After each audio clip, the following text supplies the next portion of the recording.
Right, like I was saying, let's move on to matters of the media. Hundreds of journalists today staged a protest march against the controversial media bill. The protests were held in different parts of the country. Catherine Omondo was one of the protesters, and she now tells the media side of the story.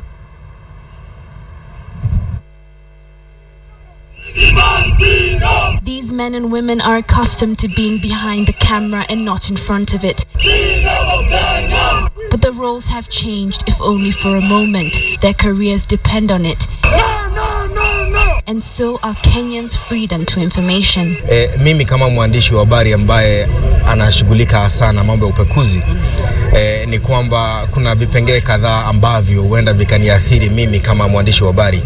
Kwa mfano, huo mswada hauniruhusu mimi kufanya ile kitu inaitwa secret filming. Siwezi fanya, na hiyo ndio kazi yangu kama mwandishi wa habari ambaye anafanya upekuzi. When you throw a blanket law like this one and say that this is what you're going to be charging journalists, or this is what you're going to be charging media houses for this and that, then I think it's going to be very wrong, and we're going back to the dark days when journalists were not able to express themselves well and pass information that the public really needs to know.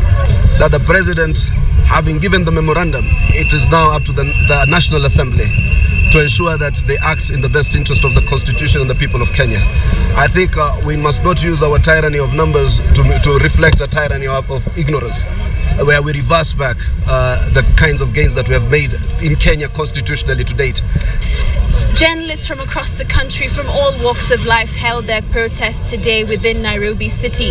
The second such protest since 2008, when the Kenya Information and Communication Act was introduced. But according to CIC, the presidential amendments were actually better for the bill and not worse. The Commission for the Implementation of the Constitution had first spoken against the bill passed by Parliament. After the President sent the bill back to the floor of the House with his amendments, CIC officials are of the opinion that these amendments align the bill with the Constitution and that there is nothing to worry about. But media practitioners maintain that the President only stirred the pot. The bill was to be discussed today but was removed from the order papers of the National Assembly as discussions between media practitioners and the Parliamentary Select Committee on Energy and Communication enter the second day. And it seems that the Parliamentary Committee has agreed to front amendments on the floor of the House on Wednesday, the 4th of December. That the Kika bill will only regulate infrastructural issues in connection with media, which include licensing, signal distribution, courier services, postal services, telecommunication services, among others, to regulate the same that will fall within the ambit of the Kika bill.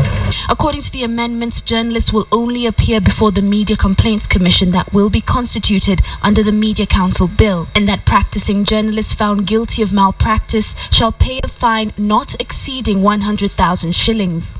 The members of the tribunal will be nominated by a selection panel from the industry, and they will forward the names of the chairperson and the members of both the authority and the council to the CS only for gazetting. Therefore, there will be no leeway, there will be no hand of government in the appointment process. If this course of action does not bear fruit, media stakeholders will try and have the Speaker of the National Assembly reconvene Parliament in 3 months to address the contentious issues.